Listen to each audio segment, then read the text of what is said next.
adjustment. If folks don't mind doing a little bit of a minor adjustment to the agenda, we just did a quick review of an approval of the minutes from last time, but it would be, I think, really helpful and fun to start with a success story. And thanking the Agency of Natural Resources, the team who spent so much time and effort. It was a big, broad team effort to lift the Advanced Clean Cars 2, Advanced Clean Trucks, and the rulemaking package through ICAR. And it seems like that hurdle was just successfully overcome moments ago. Yay! Woo, woo, woo. So a big, generally like formulaic, important hurdle was overcome.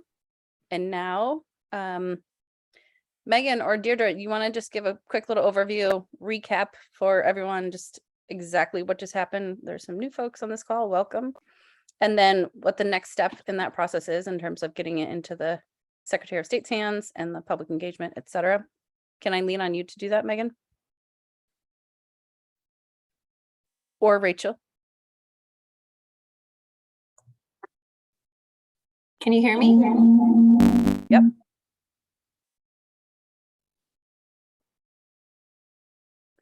And a little reverberation. Sorry, Jane left and was on mute. Can you hear us? Yep, we can hear you well. So the rulemaking procedures in Vermont require that agencies first go to something called the Interagency Committee on Administrative Rules. And this is prior to actually filing the proposed rule or the rule as proposed with our Secretary of State's office. And so we've been engaged in that first step of the process for a few months now. We first went to ICAR on July 11th, and they needed more time to consider the rules. And so they presumably had those considerations and deliberations and then invited us back for their meeting today. And we continued to walk through the rule package and answer their questions. Obviously, a lot of discussion about the public engagement surrounding the rule, not so much related to the regulated community, which are the auto manufacturers in this case, but communities in Vermont that are going to be impacted by the rule, and how how to communicate what the indirect impacts of this rule are going to be in terms of transforming our vehicle fleet to be electric. And so that's obviously a really heavy lift, but as folks in this group know, we're putting forward, I think, a really robust schedule of public events throughout the state to communicate the impacts of the rule. So the committee ultimately did approve the rule to move forward. It was a unanimous vote, well, with A&R abstaining, which they have to do. And our next step is Rachel and Deirdre and I are going to work this week to file the rule package with the some of the changes that ICAR suggested with the Secretary of State's office, which we need to do by the end of this week in order to stay on schedule for our public engagement that we have planned in September. So we will do that, and then we will be kind of off and running in our, the more formal part of the public engagement process. And we can talk more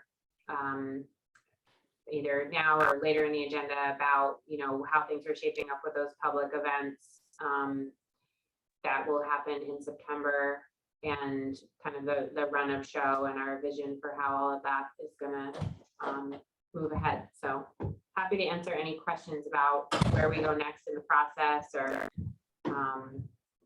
what some of the questions were, or anything. Yeah, people have questions, happy to entertain them, and I'm glad to hear it was unanimous. I thought that I heard Mike Obahowski vote against it, which is surprising to me, but no, good. I thought, okay, that's great. I couldn't really hear. Huh? You did, yeah. Yeah, that's great. Well, good work, and thanks for letting us start with this as an agenda item. So maybe we can flip this. It seems like, I think it maybe even flow better just to talk about this and the public engagement, and if people have questions, because obviously this is a foundation that will get us, a strong foot forward, but where there's more to do, and that will inform the second part of the agenda, the initial recommendations.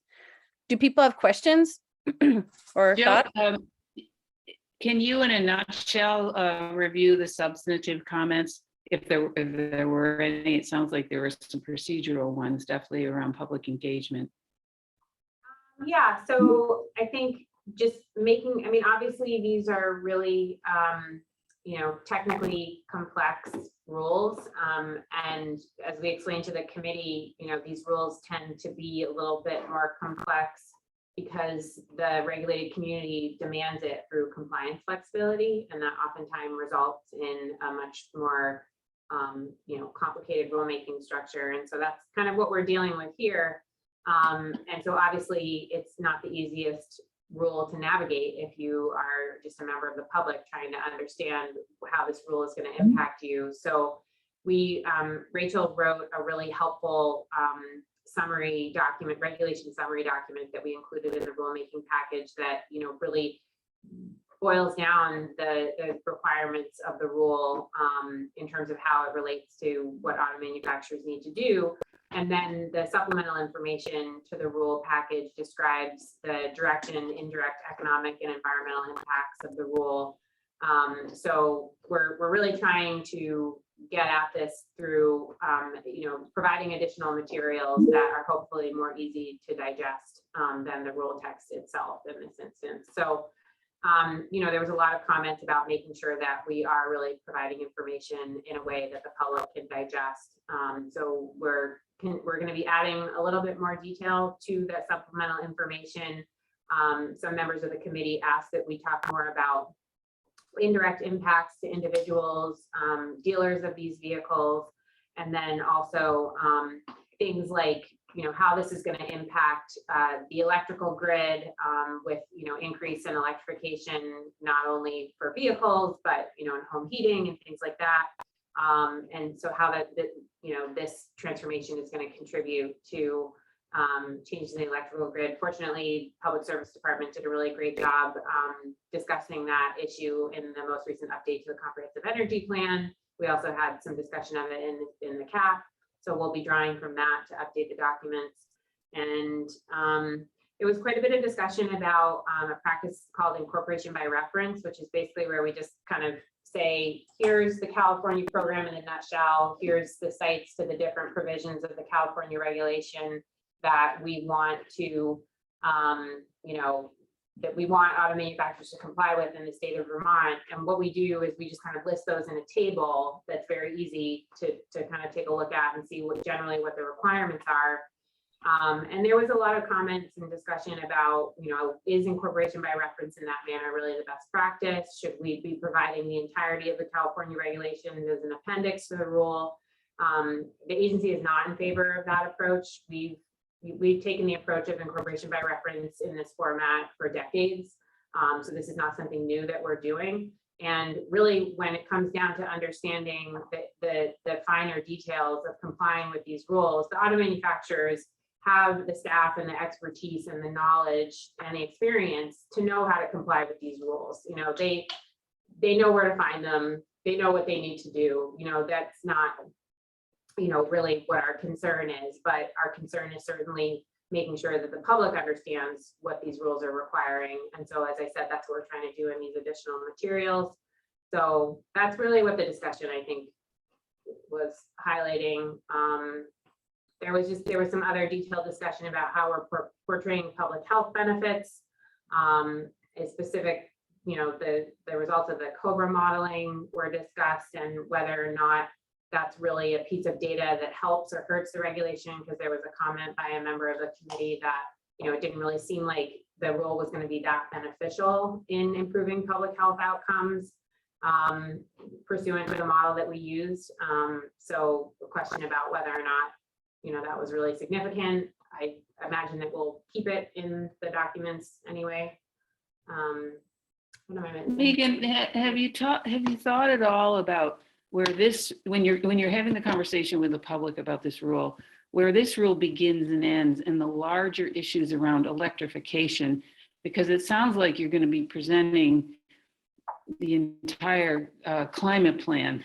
When you start talking about grid capacity and those kinds of things, if you have to go down that road, will that muddy the waters or end up, I don't know, it just seems like the things you kind of rattled off that they want to see explored are much larger, bigger contextual issues that maybe those do need to be discussed.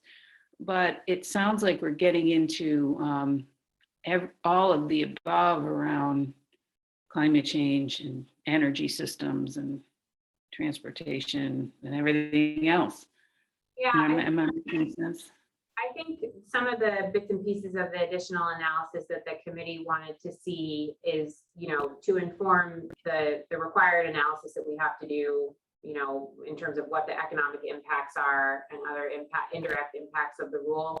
I don't necessarily think I'm just.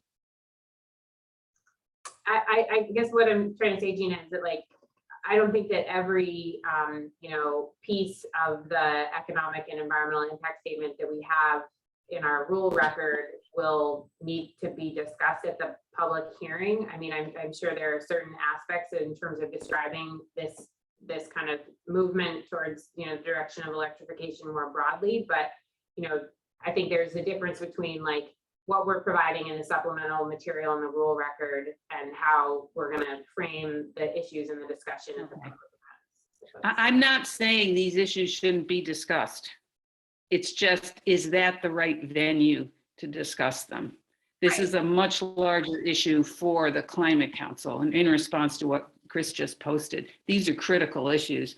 My concern is that the relatively narrow look at the California standards, which isn't that narrow, it's kind of big, could get lost in these larger ideas around the energy transformation in that particular venue, I think ICAR was also struggling with that balance of us trying to frame the rules as these specific requirements and kind of the narrow focus, even though it has big impacts. And I think just through the two hearings, it was very evident that they couldn't really step away from those broader questions. And so kind of our solution was to acknowledge some of the uncertainties or acknowledge some of the other questions without suggesting, in the supplement, and we're going to work on that this week in terms of how to address that in the supplemental information. So it's helpful to hear your comment. And I think the ICAR was also wrestling with that balance of okay, we're not doing an economic analysis of the impacts of climate change versus the complete, as you said, the bigger questions that the Climate Council is wrestling with. But I think the ICAR felt like it was an omission, it was too much to leave some of mention of that out. So we're gonna try to walk that line, I think, in this. Try to walk the line. Okay. Thank you. Chris, you have a comment, question? Yeah, I think you're on the right track because just a lot of the questions we've been getting, and especially an Address Transition Subcommittee has been, I think people are just trying to visualize how this is going to work and how it's going to work for them or the constituencies that they represent. Even just the mechanics of it all and cost has been a factor, but also, how does it work if you live in a multifamily complex? How will you charge your car? What if you have 100 amp service? How does that going to work? And I think there's going to be a lot of questions like that. And it's going to be okay to actually say we don't know. And one of the interesting things that I've been reading up on is it could be that even the way we've typically thought of owning cars may be changing. Some of the manufacturers, for instance, are not letting people keep their cars after the leases because they want them back in order to make them available again, in order to meet their targets. So it could be in the future, we're not even necessarily, like some other expensive things, you may never own a car again. You may just lease it for a time. So there are just lots of things I think that are part of that bigger picture that if you're able to kind of thread that needle or walk that edge will be really helpful, even for people, participants, to see that, yes, we're giving thought to this. Yes, we have questions too. And by the way, the vast majority of citizens in the United States, and indeed, by the end of this, Western democracies are going to be, dealing with this target. And so it's better for us to acknowledge it and deal with it now so we can start thinking about how to adapt. So anyway, I think you're trying to hit the right target. So I also just want to mention that what we're talking about updating is going to be the supplemental economic analysis that's going to go with the rule record that we file, and that'll be shared obviously, and that'll be public. And then there's also the discussion, which I think you were mentioning too, Chris, that for the public meetings. And so the draft agenda and outline for that, I think you already have, and we're going to tweak that. We got some feedback from the Just Transition Subcommittee about rearranging and restructuring a little bit.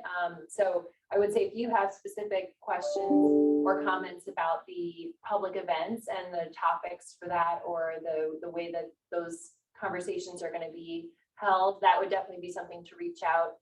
And obviously this week we're working on the implementing this, filing the forms with the Secretary of State's office. So that'll also be, we'll share that once we have that as well. So those are kind of two, obviously related, but two tracks that we're working on. And again, not everything in the, I hope we're not spending the public event talking about the economic impact analysis of its. I know. Yeah, we'll have it, but our goal is to really have a discussion about the impacts. What does the rule mean? What does this transition mean? What are the complementary policies? That's the feedback we've gotten, is to not get too in the weeds of some of the technical aspects, but. That's great. Well, is this, thank you for that. Good conversation, good comments. Really appreciate what you just lifted, Chris, and all the work that went into it. Is this the natural pivot point to talk about the public engagement and the upcoming 6 sessions, and then we'll go into the next big substantive? Okay. Yes, the event schedule is going to be posted on the climate website hopefully this week, and the meetings are essentially the same as what was on the top of the draft agenda and outline. So it should be September 7th for Manchester, September 8th for Newport, September 14th for Burlington, September 15th is Bellows Falls, September 21st is Barrie. The Barrie location is now the Aldridge Library, not Alumni Hall, so that'll be reflected in the website information. And then the virtual meeting on the 23rd at noon. So that will be the schedule, will be posted online. We'll share that, and we are going to be looking for support for the various meetings, some logistical support. So if you're in one of those regions or have been helping organize one of those meetings, we could, we're going to probably be reaching out. We're putting together kind of a list of logistics and support that we might need, note takers or people to table. So just please stay in touch with us if you're available to support those meetings. We're also planning a stakeholder meeting that's going to be directed towards a deeper dive into the medium and heavy duty vehicles. This was some feedback that we got at the original ICAR meeting. So we're going to be targeting kind of dealers and other fleet owners and other stakeholders to kind of do a deeper dive into those requirements. All of that information will be on the website, and you're welcome to, we'll communicate as we go, but the locations and the dates are set and should be the same except for Barrie. It would be It's great. very impressive that you know all of that by heart, both the schedule and the agenda. Oh, with all these event locations. I work in the legal division, but I'm on the phone with the Burlington Community Center. We're getting it. It's going to be great. We put our lawyers to work. Yeah. So I was just going to say, what Rachel just alluded to this, we are working to put together sort of like a run of show this week to figure out how many people are really needed for every event, and then who's playing what role at every event. But it would be great if we could just put those 6 events in an email, and you could quickly respond to us and let us know which one or 2 or whichever ones you plan to join, so that we could start to sort of use you as a head count, and then coordinate specifically around additional capacity needs with A&R staff and or CBI staff as we start to plan going forward. Yeah, these are gonna definitely be bigger in scale and scope than our typical public meetings. We plan to have child care of some kind, maybe a kid corner. I don't know if we can call it child care for liability reasons, but we are trying to account for all the feedback that we've been getting and making these meetings as accessible and informative as possible. So any support in that regard is welcome. And that's all I have. You must know that Clean Cities has, for the heavy duty stakeholder group, Clean Cities is in pretty constant communication with a lot of the trucking companies and fleet managers. I mean, you probably live in. Do you need any context? If you're good on emails. Yeah, we already have a really long list of folks that we're gonna be reaching out to about the medium and heavy duty event.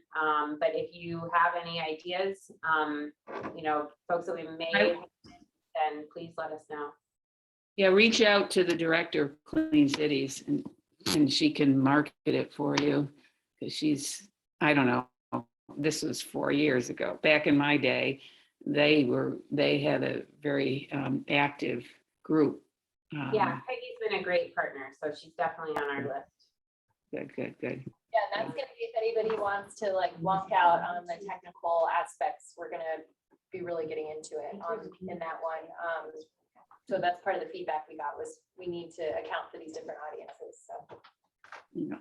And having V-Trans fleet managers and others there, I think Andrea would be good.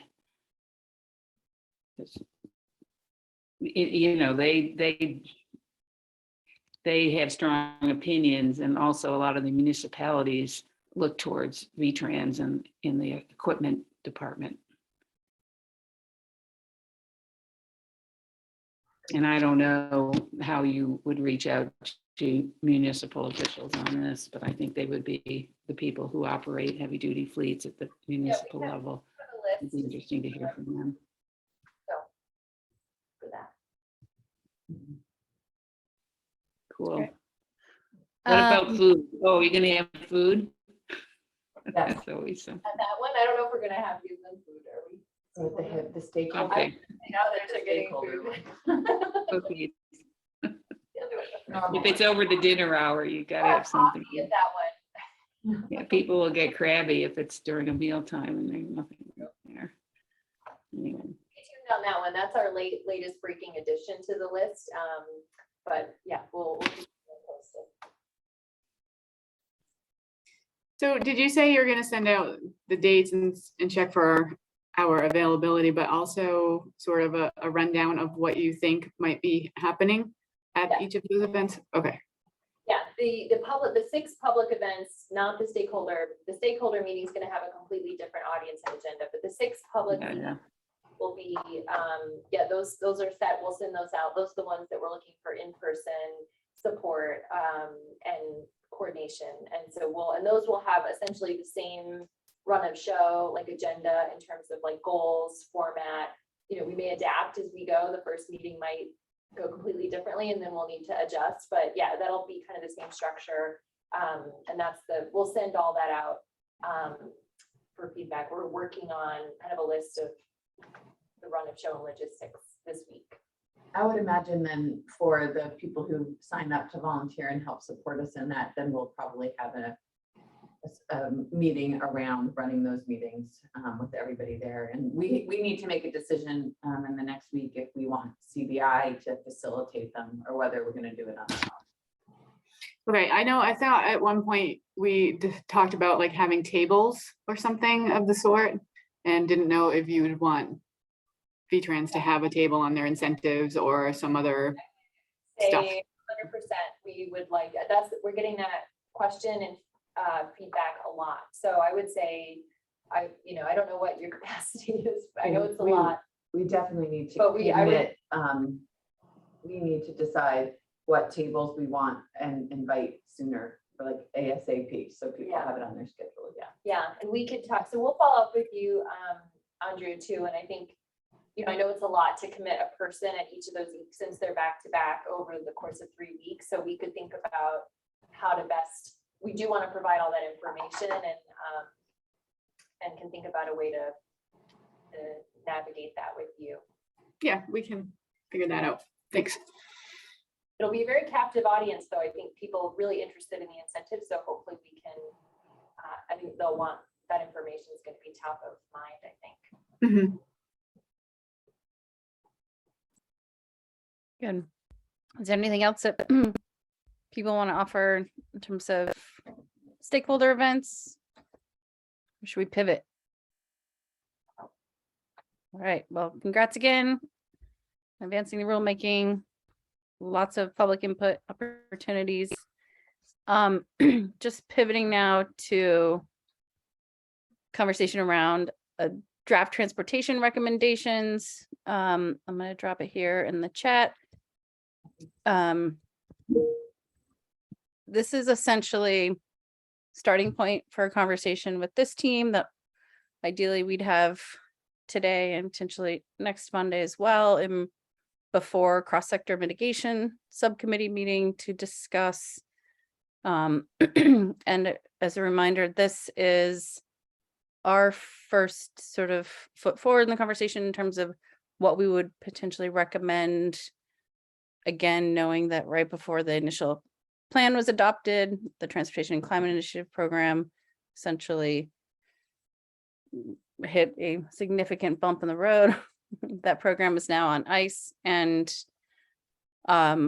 we had an obligation, we gave ourselves an obligation of the Climate Council to come back by June with a recommendation. We pushed that off a little bit further to do more work and public engagement around this question. And I mean, so now I took a stab at building off of the two memos and the conversations, the many conversations we've had to date and the work that we did leading up to the plan development, putting forward, again, for conversation today, a potential approach that we wanted to vet with you here today, and then with cross-sector, and ideally have a conversation with the Climate Council in September about moving forward with a recommendation to fill that gap. And I don't know if people have had a chance to look at this memo. It's 2 pages. And essentially, what I had sort of outlined, input welcome, was sort of a series of steps moving towards a recommendation. And at the center of the recommendation was essentially identifying one or more approaches to pursue. I mean, I think as we all know, we have a legal obligation to reduce emissions, and we lack a regulatory or policy tool that will make certain and stepped and equitable progress. And I think, you know, a performance-based standard or a cap and invest or cap and reduce program are the two primary sort of strategies that would, you know, make that stepped and certain reductions and fill whatever gap we need to fill. So this is what I had put out there, which was not prescriptive on the exact program, but more so on the type of strategy that would achieve certain result. And then also recommended, you know, sort of doing first step of what we, you know, made progress on today, advancing clean cars, advanced clean trucks, setting the table for any, you know, program along the lines of a cap and invest or performance-based standard to move forward, which was recommending the ability to, you know, sort of like make sure that we have timely and accurate data. So recommending that A&R establish a greenhouse gas emissions reporting program, maybe work collaboratively with other agencies like VTrans to develop a universal reporting program from existing fuel and tax reporting programs to essentially make sure that we have a foundation of data to make our annual greenhouse gas emission reductions in the most thoughtful way. And then lastly, but importantly, is making sure that whatever strategy or set of strategies we'd recommend is continued to be informed by more robust outreach and public engagement, including working more collaboratively with Just Transition Subcommittee and sort of refining what that recommendation would be. So that's a high level overview of the words on the 2-page memo. And, lacking a more robust analysis, that we had when it came to the Transportation and Climate Initiative program.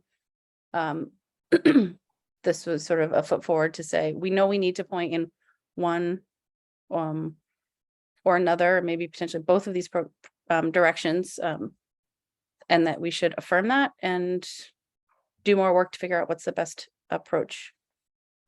And then set the foundation with the data tracking and analysis that we know we're going to need. Anyone else who helped on this document want to weigh in or offer any thoughts, and based on what you've read or what I just said?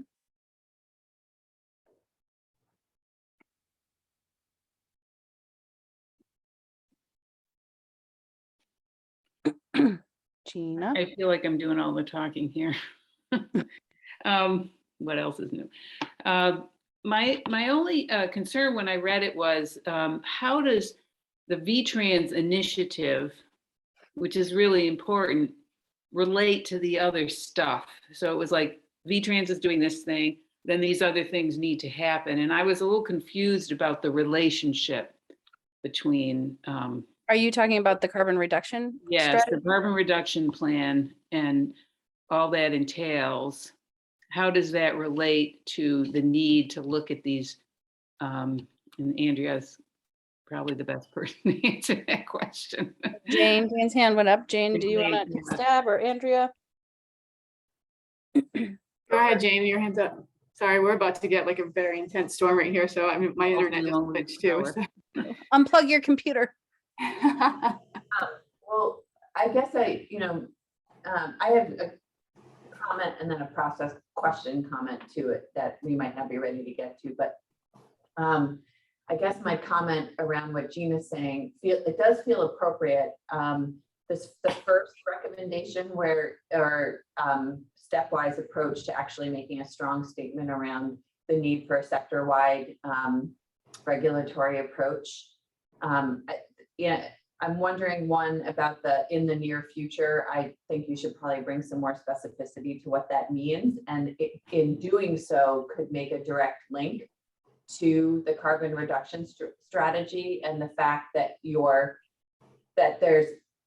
believe that the Transportation Task Group believes that there's enough information to presume that the carbon reduction strategy is going to tell you through the phase 1 analysis that a phase 2 policy approach is needed, because that's what you're trying to essentially say with this statement, is that there's enough understanding or expectation around what the policies levers are based on existing programmatic structure that you can say now that you're going to need a sector-wide. That's the recommendation, clearly, that's going to be the most debated, I think, by the council and others about whether it's time to say that or not. But I think that's where you could make a nice full circle comment about the carbon reduction strategy, since people will point to waiting for that as a more suitable approach. Yeah.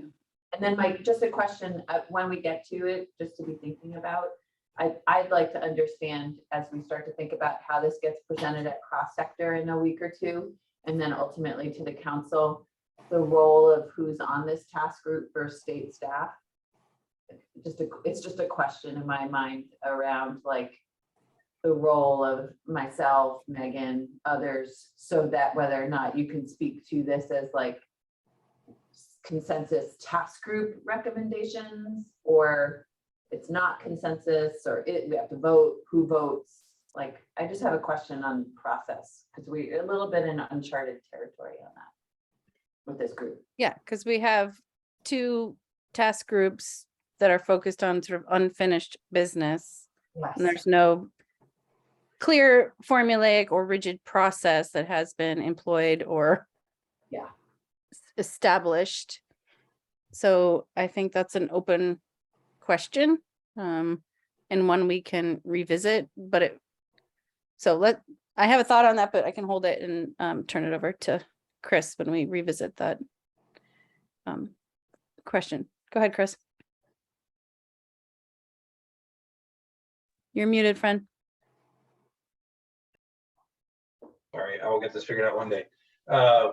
Thanks for drafting that. The only thing I would suggest, I didn't see it in there, would be adding language about revisiting the structure of incentive programs to target, to really make a difference in greenhouse gas, fossil fuel consumption and equity issues. This gets back to the thing that I've talked about a few meetings now about really targeting the incentives towards the super users, which really gets to especially the rural drivers, that some of whom average, many more thousands of miles per year, typically in older vehicles.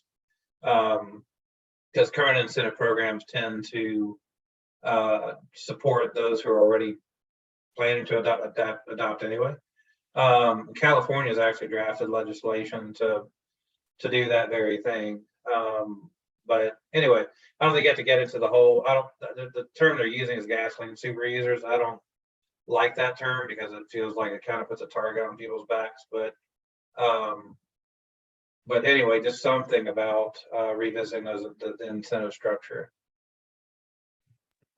I think it's a great comment, and I take it as a friendly amendment, and I think it's the intent, I would say, based on the many hours of work that we've done together, that we want to help people who rely on inefficient vehicles and who carry a disproportionate energy burden, to prioritize those folks in our solutions and strategies. So I take that as a friendly amendment. I don't know if others would disagree, but I think we can certainly weave in something along those lines. I don't, so that would be my thought, but if others have other thoughts, please weigh in. I'm like, Bram. I'll drop something in the chat, Joey. That'd be great. Thank you. And, I think I'd like to reinforce Chris's comments and refine them just a touch. In terms of reducing the greenhouse gas emissions from transportation, I think we have 3 tasks, and I'd like to see them perhaps more explicitly delineated. One is reducing the number of gas-powered cars on the road and replacing them with clean cars. And 2 is during that transition, which may well last 25 years, the cars that continue to use gasoline, we want them to use cleaner and cleaner fuel over time. And the third piece, which we've also discussed briefly in previous meetings, is, when we figure out a program that will help a low-income person buy an electric vehicle, what happens to their inefficient older vehicle? And what we want to have happen is we want it removed from circulation forever, right? We want the engine spiked and we want the metal to be recycled, and we don't want it ever to use gas again. What's more likely to happen is they sell it for $400 to the kid down the road who's been using a bicycle. And so that car is still out there polluting. And, we haven't achieved the goal of reducing the fleet of gas powered vehicles any.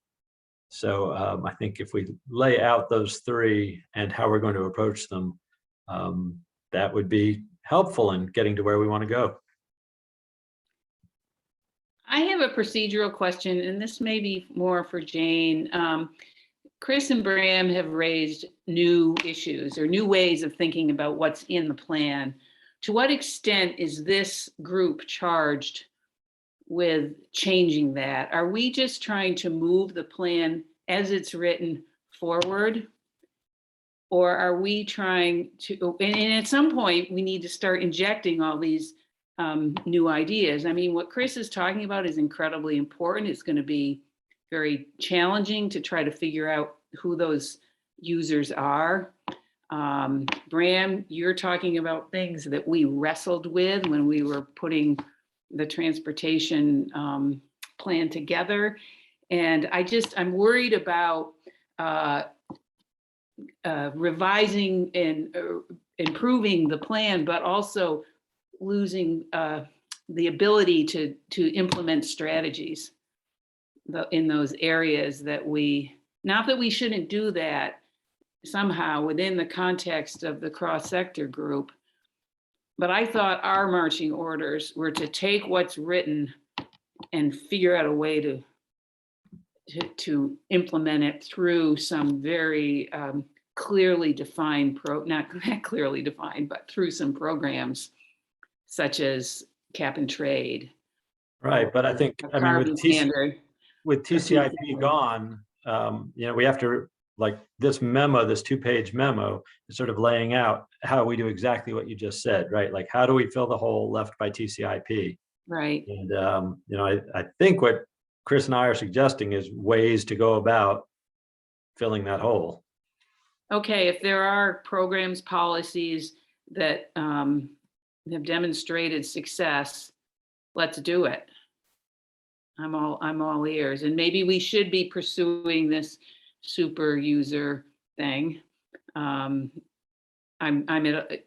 was involved for years trying to figure out how we were going to get people who drive more to pay more, and it was so difficult to in terms of invasion of privacy and all those other things. If there's some way to do it that's possible, I'm all ears. But if we're going to go down that route, that's going to take a lot of work, and we need to get on it if we in the cross-sector group feel that that's something worth pursuing.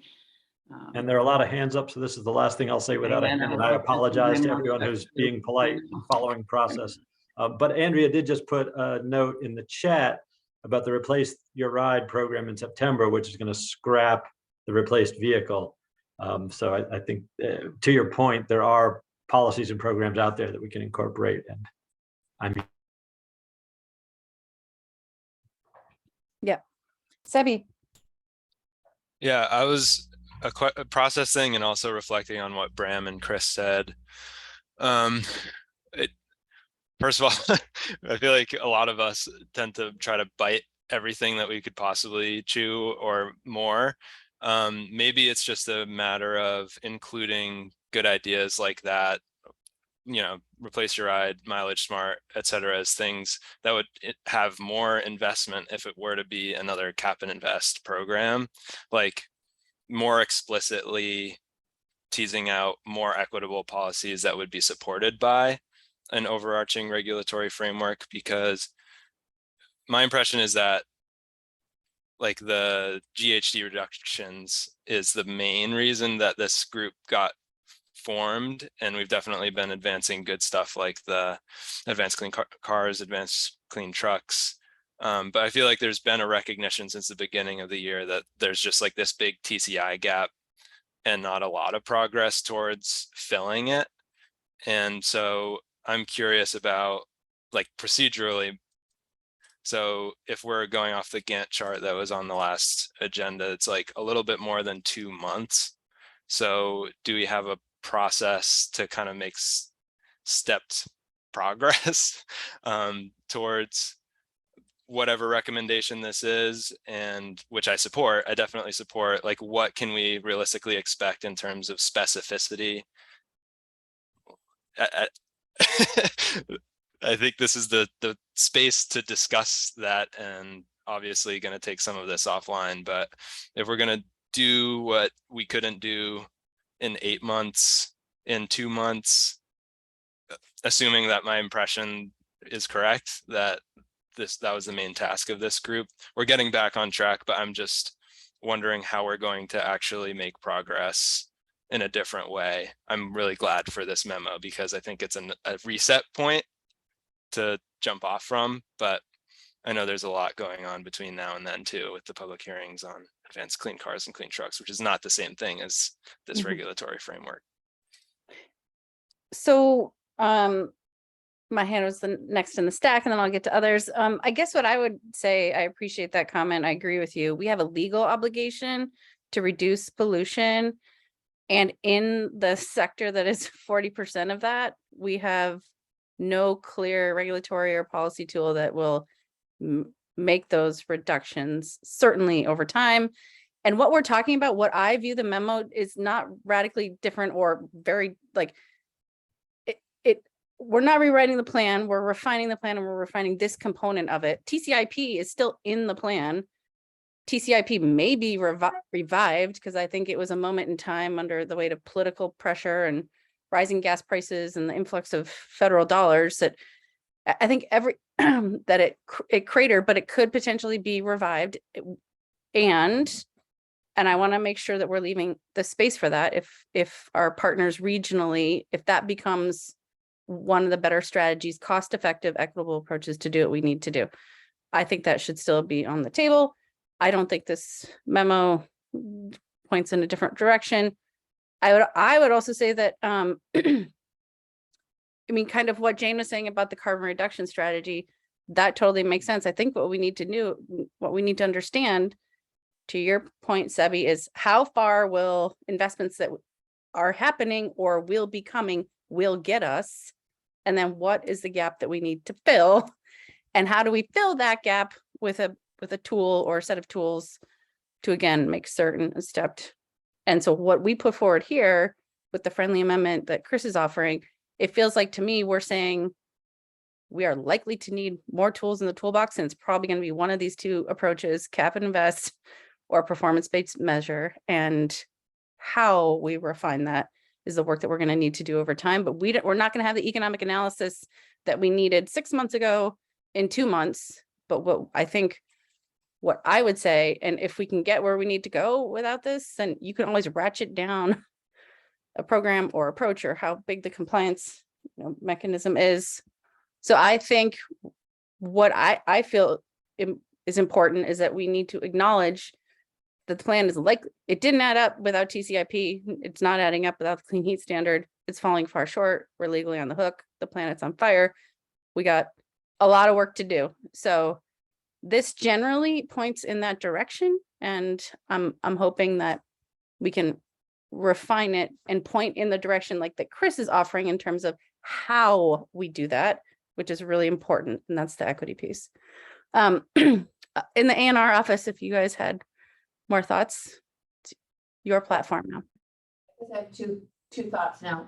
One, I raised my hand the first to comment on TCI, and actually, last week we were at a meeting, Megan and I, with Michelle from AOT, with Georgetown Climate Alliance, and Georgetown Climate Center, talking a lot about TCI with the states that had signed up. And I actually think that there might be value in articulating what I was just hearing from you and Sebi a bit in the intro of this memo, which speaks to TCI was two things. Like, it was revenue to invest in programs that we were already doing that we knew would get us better greenhouse gas emission reductions.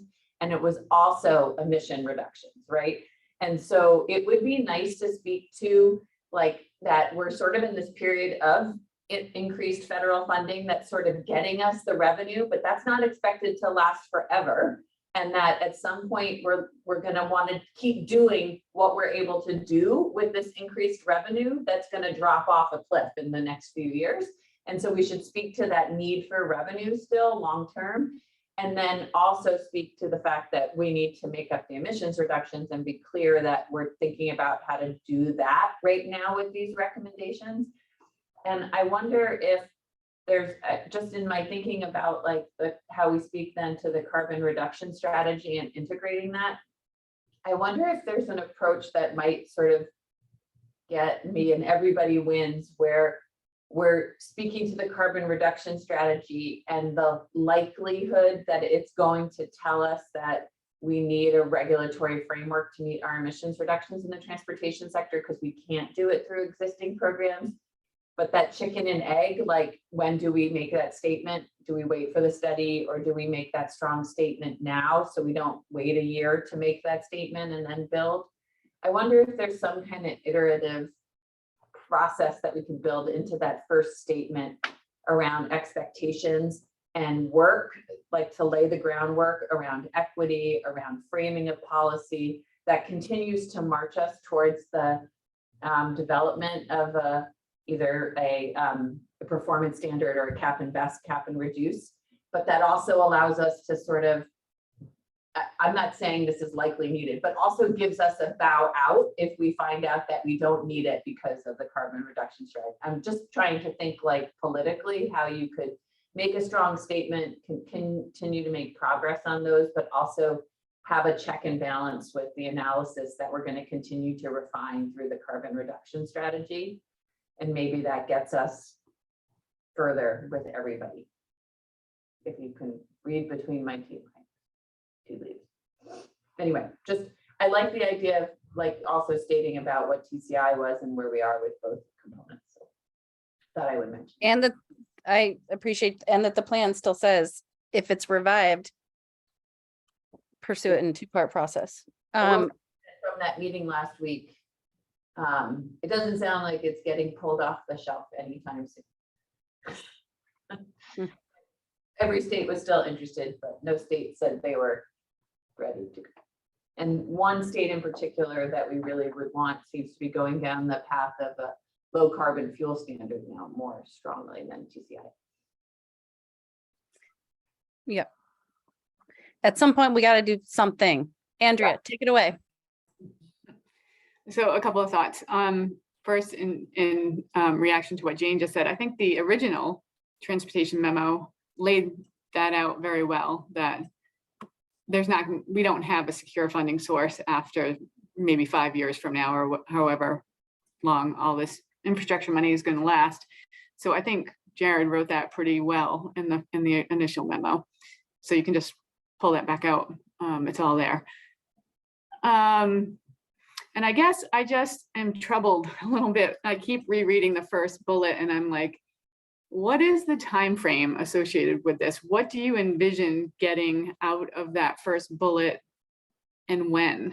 Because the Vermont Climate Council should recommend continuing to explore and ultimately adopt, it says with the public engagement, a sector-wide approach to deliver certain, but when? How off is the carbon reduction strategy from what you might expect from this first bullet?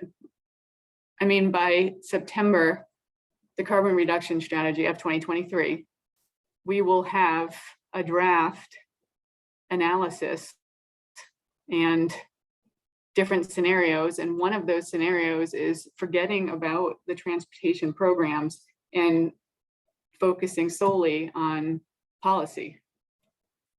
We specifically said we want that scenario laid out. And that's going to be done by September timeframe. So I don't know that. First of all, I don't know if that is. Can you just clarify? I'm just confused by that, because the policy is intended to make sure that the programs that we have sort of pieced together and are going to be pieced together with this federal funding for a little bit longer last into the, last beyond the 4-year window or 5-year window of the funding.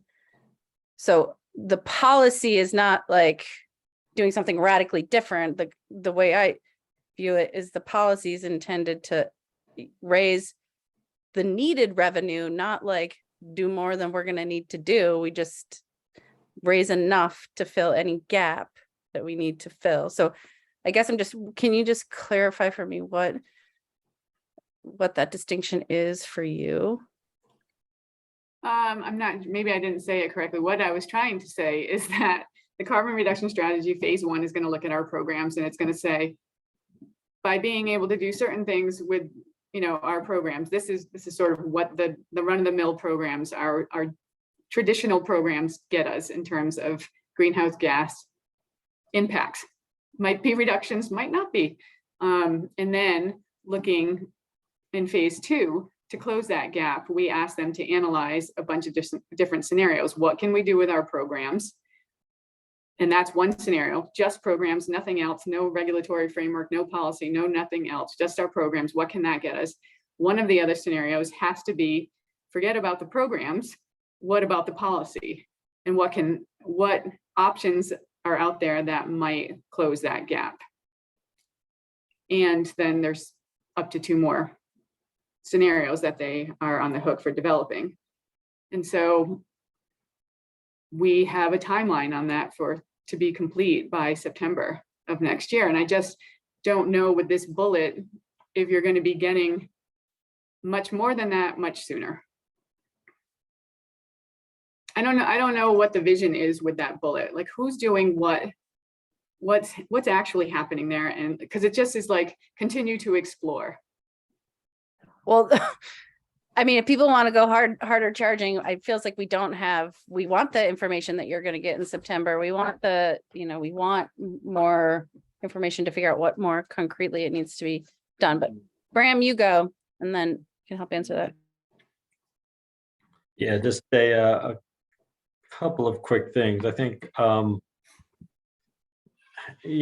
of this is that we don't know that we have to have a cap and reduce, and we don't know that we can get by without it, right? So I think that's the further exploration and analysis we need. It may turn out we cannot get there without it. It may turn out that we can, and cap and reduce is it's a pretty strong tool, and that's both good and bad, right? Like it's a strong tool that it gets the job done, and it's a strong tool that it puts a regulatory framework and really corrals a lot of businesses and people in a particular direction.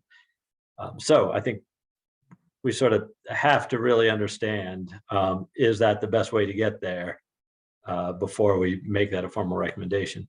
The other thing I was going to say is related to what Chris just dropped into the chat. I have not read all 780 pages of the Inflation Reduction Act yet, but it is quite possible that the infrastructure money will be replaced with that money. I mean, there's a lot of money over a lot of years, and I wonder if there is any thought on how we, as the greater Climate Council ecosystem, sort of understand what's in there and understand its implications for our work and our programs and our policies.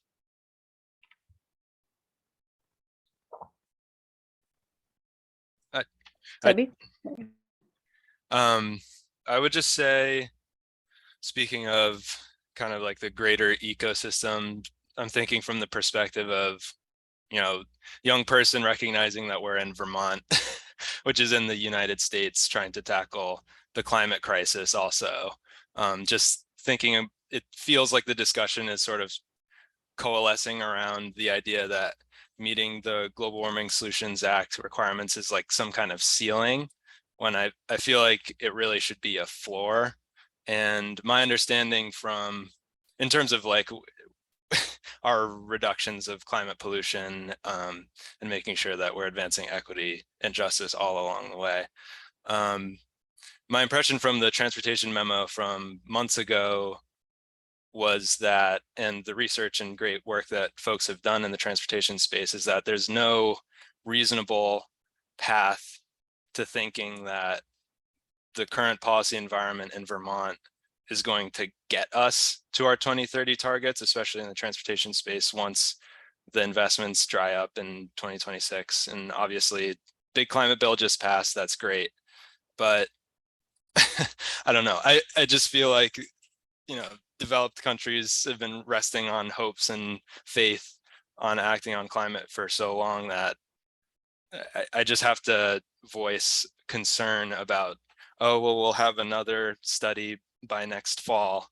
I just think that the unpredictability of it, the inadequacy of action up till now in reducing climate pollution, makes me very skeptical that that's just going to happen without a stepped measured approach. And also from the justice perspective, having more predictable regulatory frameworks are more predictable, and you can tailor them to be more equitable than just the wild, wild west where rich people are getting EVs.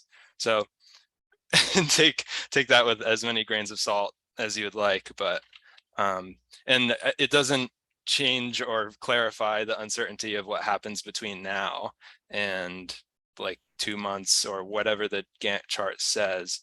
But I'm hearing a little bit of doubt that there's even a need for a regulatory approach. My assumption coming into this task group is like that page has turned. We're not going to get there without a regulatory approach. That was the kind of impetus for trying to fill the TCI gap. And I'll stop there. Thanks, Abby. Chris? Yeah, along the lines, I've been thinking about this a lot. Along the lines of what Sebby was just saying. And to me, my mind, it's not just the politics. I've really been desperate for somebody, and this, if it's, I hope it'd be awesome if this exists. I just haven't seen it. If somebody has shown how a cap and invest or cap and reduce program works in a rural state of 625,000 people with no market influence on either fuels or technologies. So color me a little skeptical, but I'm totally open to somebody showing me how that works in Vermont. The other piece of this too, looking at the Inflation Reduction Act, is the subsidies and allowances, et cetera, that are available to purchase of EVs is going to be for those produced in a domestic market using domestic technologies. I would love to see another bullet or some statement or a sentence, and I can draft this too, that says, hey, Vermont should go for some of that. Vermont should develop kind of an entrepreneurial pursuit of some of this. We actually have that to some extent, I think, with some of the aeronautics work that's going on in the state. It'd be good to start looking at the economic incentive side of some of this and employing people in the jobs as opposed to just stuffing insulation walls.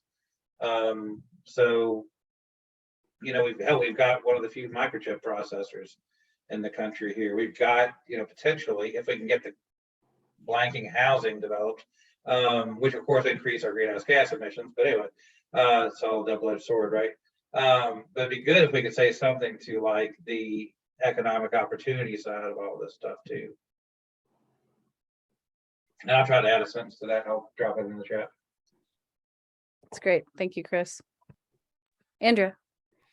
I just need to go get the kid. So I just wanted to let you know that I can't really say who the consultant is yet for the carbon reduction strategy, but the ink is like drying on the contract. We just had a snafu with the process.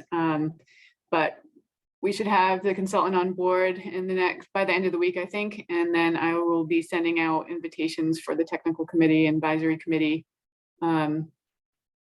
probably by the end of next week, I hope, or within the next couple of weeks, and get that rolling, because we do have a pretty tight time frame for it. So I just wanted to provide that update. And I just still think that that first bullet is, I still don't understand what you're going to get. I hear you talking, Sebby, but I don't know how that first bullet addresses what you're saying. So just maybe give some thought to that. We can work to clarify it. I think the goal is to take, as Sebby said it, the uncertainty out of the progress that we know we need to make. So how far does the carbon reduction strategy add up? It is likely from everything that we know that there's going to be a gap. How do we fill that gap is what we're recommending. So something that achieves and delivers certainty, because we have both a moral and legal obligation to do that. But we don't have the information we need at this time to go beyond what we've already recommended related to TCIP, and like to put a finer point on how that happens or what exactly that is, unfortunately. But we can take a stab at trying to clarify and weaving in some of the other suggested modifications into draft 2.0. And others can feel free to weigh in on you comment away. It'll be a Word document. Bram. Bye, Andrea. Thanks. Hi, Andrea.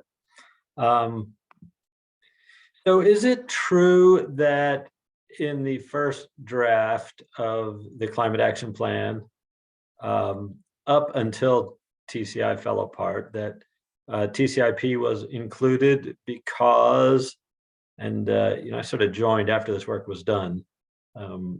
So was it included because the analysis had shown there was no other way to get the reductions we need? It was the only option before us that would get us the reductions we needed. It was a policy regulatory framework that an inordinate amount of work had been done on. Yeah. It was also part of a regional, let's all hold hands together and do this effort. Yeah.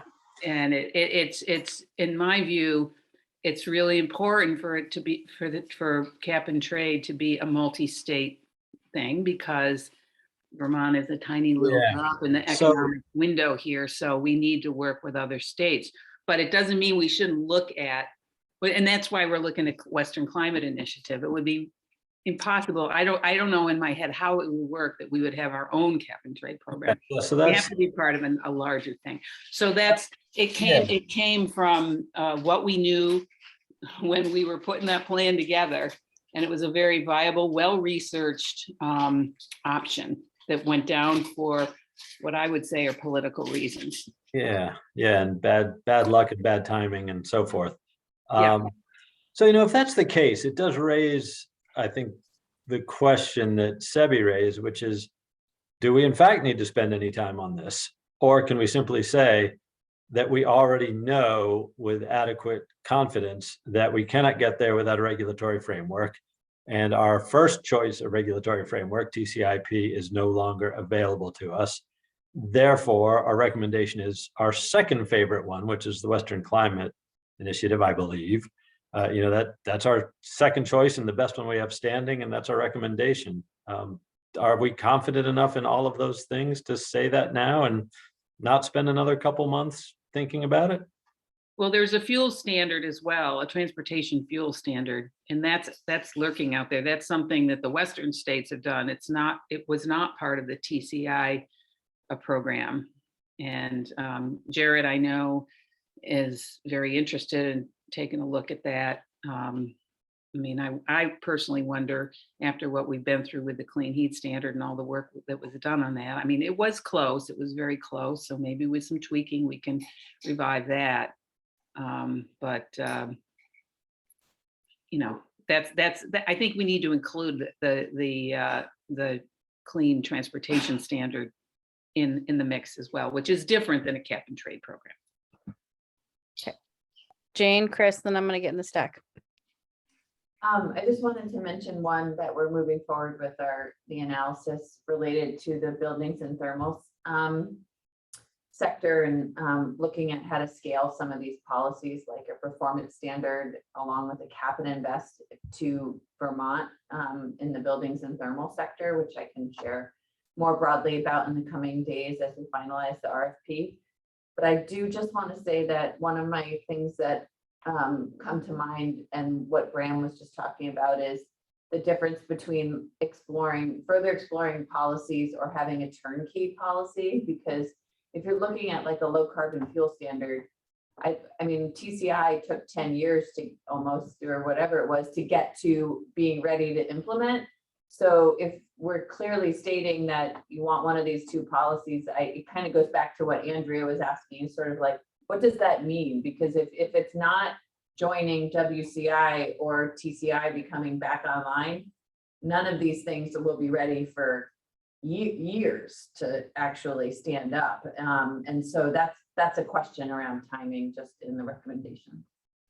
I agree, Jane, which is why I kept it vague. I think the goal with the vague is to point in a direction that says we likely are going to need to go there, but we don't have all the answers to. I'm not ready to say WCI over low carbon fuel standard. I think we need something certain, which we don't have, but I don't know what it is yet.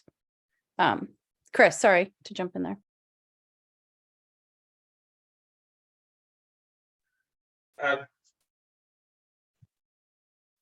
I just, again, if Vermont produced more of its own biofuels and we refine those things here, I feel, I mean, I hope I'm not trying, I hope I come across as like being opposed to fuel standards or heat standards. I'm not opposed to them at all. Where I keep getting a little nervous, frustrated, is this assumption. I don't know, you know, Vermont glows brightly, but the universe does not revolve around us. We exist in a larger energy ecosystem. And I just hope that whatever we put out there, we can actually reasonably pursue. Because I could just, you know, I don't know, I've been, as I've said before, I worked on this stuff since 1991, and you know, I've been banging my head on the wall, and I'm trying to become smart enough to like not bang my head on a nail as I'm banging it against the wall. And so, you know, it's, so I whatever we propose, I just hope that it has that, you know, it is scalable to Vermont. I'm not even talking about the politics. I'm talking about just the practical realities. That just because Vermont decrees something should be, that unfortunately the rest of the world is not going to fall in line behind us. So, because to my mind, the reason I put that out there, I'm not trying to sound negative, is that if we can cut through that, then we can find out, we can really nail down what it is we as Vermonters can actually do, instead of kind of chasing something that we can't. So it's just a broad statement. I mean, I'm happy to keep working on this stuff. I'm not opposed to these various standards. It's just aspirations great, but really being able to move forward on stuff that we can just nail down, even if it's small stuff. At least we're making progress. Nobody wants to aspiration. I am right at the top. Or I'm just gonna say, I don't want aspiration. Been having the same circular conversation for 15 years now. But I would say that I think if we recommended TCIP because we thought it was a regional strategy, which would make it like we could lift it. Western Climate Initiative, we could participate in that. A low carbon fuel standard, just like a clean heat standard, with all its warts, as imperfect as every single policy and regulatory approach would be, it's analogous essentially to the renewable energy standard, where you require the entities to figure out creative ways to reduce emissions, like, period. So any of these things that we're talking about, I don't want it to be aspirational. I don't think they are aspirational. I think they are doable. What we are lacking, and hence the uncertainty, is the numbers that we had and the analysis we had benefiting from the TCIP work relating to WCI or a low carbon fuel standard. So that's why it's still vague, but that's why the thought would be acknowledging, as we have, that the plan doesn't add up with TCIP, and it doesn't probably add up without a regulatory or sector-wide approach of one or two ilks. But I am sensitive to the time, and in terms of next steps, next Thursday, a week from this Thursday, is the cross-sector mitigation subcommittee meeting. The goal would be to have a little bit of clarity from this crew to inform a conversation with that crew, that would, you know, so that cross-sector could ultimately come up with a recommendation or the start of a conversation to have at the council level in September. But it doesn't feel like from this conversation, but I want to take people's pulse, that, you know, we have clarity around the direction we would recommend. Maybe that clarity could come a little bit more with a refinements to the memo as updated, ideally to bring a little bit more clarity to what Andrea was pointing to in the first bullet, to bring in some of the language around TCIP from the original memo, and to flesh out some of the equity provisions, and then have another conversation about what we'd like to recommend to the cross-sector team on the 18th of August. So in terms of next steps, Bram, are you going to take us there and hit us home? You know, I was just going to ask, you pointed out that sort of what we need before we can recommend to the cross-sector mitigation subcommittee that we as a cross-sector mitigation subcommittee recommend to the council to adopt. We sort of need as good numbers on WCI and a clean transportation standard as we had on TCIP. Is that right? And so I think the question is, how do we get those numbers, right? That's the question. What resources do we have to do that analysis? It will take years. It will take lots of money, and it will take a long time to be done right. I was involved with TCI right from the beginning, and Georgetown Climate Change, you know, rounded up the money and rounded up the people and engaged the consultants and had technical staff to help them and do all the outreach. It's not something we can do in 6 months. And this is what this memo needs to say. We need to acknowledge what VTrans is doing, and there is some potential there to begin a look in the second phase of that study.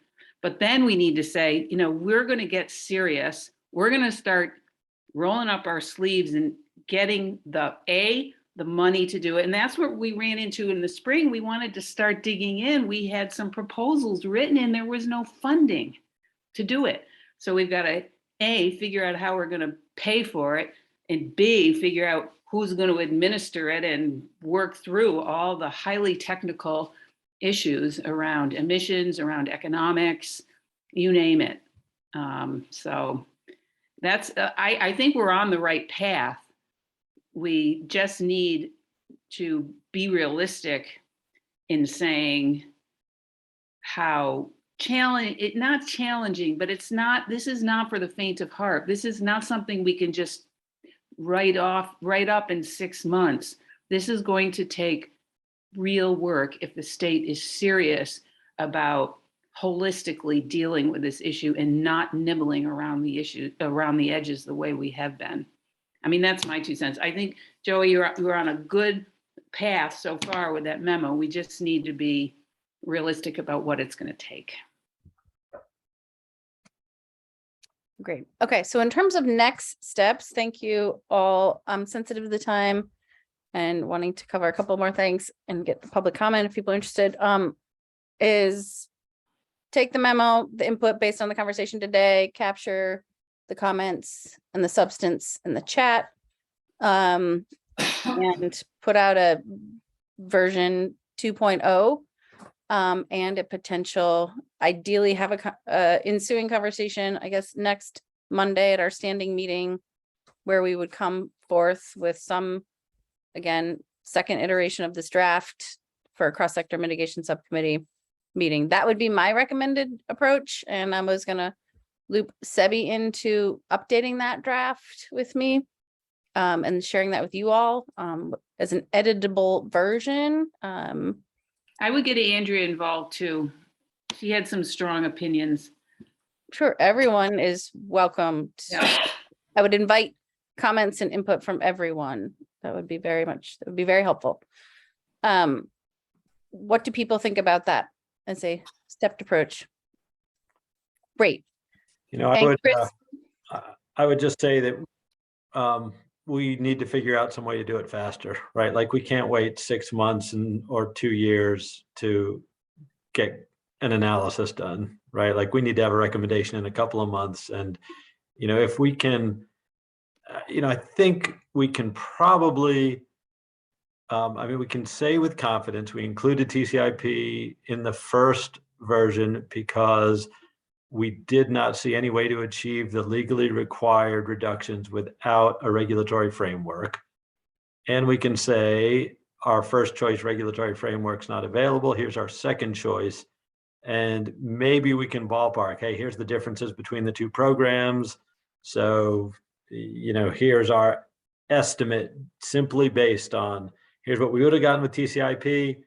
And to Jane's point, both in emissions and in revenue. And here they are adjusted for the differences between TCIP and WCI. And that's our recommendation.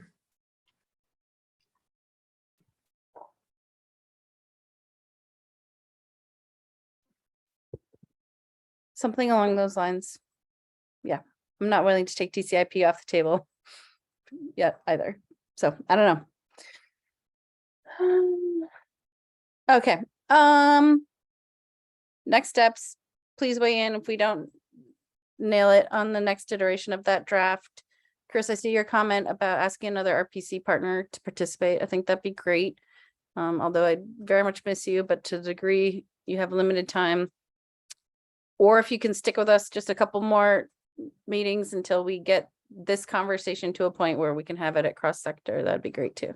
It wouldn't be immediate. It would just sometime this autumn. Yeah, okay, great. Welcome other RPC leaders who you'd recommend. That'd be really great. Did I see Jane and you guys, did you have a hand up? Otherwise, maybe. Did you have- But should just build time into the meeting next week to talk about sort of like procedurally how we speak to these recommendations as they lift up from the task group to the council. AKA the administration won't be able to weigh in or support anything that says we're actually gonna like. Right. I actually, I think the language, I can work on that with you all. That'd be great. I would be very interested in working on it with you. That'd be great. Okay, well, we can build more time into that sort of procedural conversation. And I'm willing to spend a little bit more time. I want to open it up for public comment or other just closing thoughts or thoughts on next steps. Anything anyone wants to offer?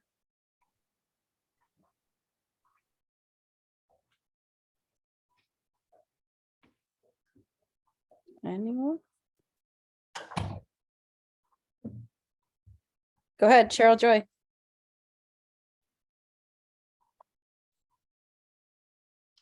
Hi, Joey. Thank you for calling me Cheryl Joy. You're like the first person ever who's done that, even though I sign myself and introduce myself that way all the time. People just say Cheryl. Just have to say that. No. Thanks for hearing me. I don't typically come to transportation just because it's just way too many meetings, though it's an important one. And I want to just bring up the fact that I think not time anymore for any more studies or any more research or analyses, and it's time to move forward and, you know, do things and then maybe get the study or the research or the analysis also at the same time, but still move forward anyway, you know, and then amend or edit things as the data comes in. A lot of behavioral changes I don't see recommended I see them, you know, touched upon on all the different things, and including transportation. I think there were comments more, there was more in earlier iterations of the transportation recommendations on behavioral changes. And I think, you know, reduction and behavioral changes are more important than relying on all these technical fixes, because up till this point, we've had, you know, changes in technology and different things coming up, relying on, for example, relying on EVs. Things up till now have been really additive and not changing the original thing that we were trying to replace. It just kind of adds to it so far. So that's kind of, you know, I put a link in the chat that a couple of people at least saw, that changing, you know, adding bicycle lanes, and really, if we would make it a positive experience to use bicycles as a real form of transportation, not just like kind of as a side idea, but make it more, especially in, you know, Burlington, Brattleboro, Bennington, and, you know, towns that, but all the smaller towns as well, actually. I don't see a reason not to do it in the smaller towns, and also on all of the highways. So this is a really big potential, and probably Chris, you can talk about that some more as well. But to make it a serious effort, and then that will have some big impact actually, as well as, well, I suppose this isn't really the time for that because you're not dealing exactly with that. I do want to point out that the clean heat standard, everybody keeps talking about how they wish it hadn't failed, and I don't agree with you. And if you would watch a lot of the testimony in the, in the Senate on the reasons that the clean heat standard was not so great, was really actually detrimental, then you might have a different idea on it. For anybody to be relying on, especially because in the ag and ecosystem, the clean heat standard was done without input from ag and ecosystems. And despite the whole Climate Council tabling the issues of biomass, which are directly related to biofuels, and one of them, part of biofuels. But, methane is methane, no matter where it comes from, for example. And without going further, I really wish people would, the biofuels, clean heat standard failing, if it had passed, it would have then just put off for another year or two. Had it passed, it would have put off for another year or two some real change and some real solutions, rather than the solutions that wouldn't have worked if they really did the studies that proved that they were clean, because they won't show being clean. Okay, well, that's it. I'm really hoping that you can add in with more strength behavioral changes and without relying so much on EVs and that kind of thing. And bicycles is just one example, and compact settlements is another, and that's part of transportation. Actually, I think it's directly part of transportation, and also land use. Yep. Thank you, Cheryl Joy. It's sorry. enough. Okay, thanks. Thank you. Yeah. Thank you for your comments. Mhm. And your input and your participation.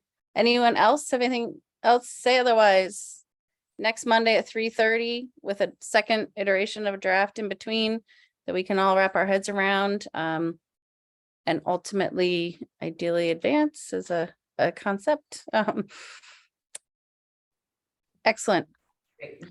Sorry for snagging 3 minutes, but I very much and sorry for being so late on the public comment period, but good conversation. And thank you all, and have a great week, and look for more coming shortly in your inbox. Thanks, Joey. Thanks, everyone. Thanks all. Bye.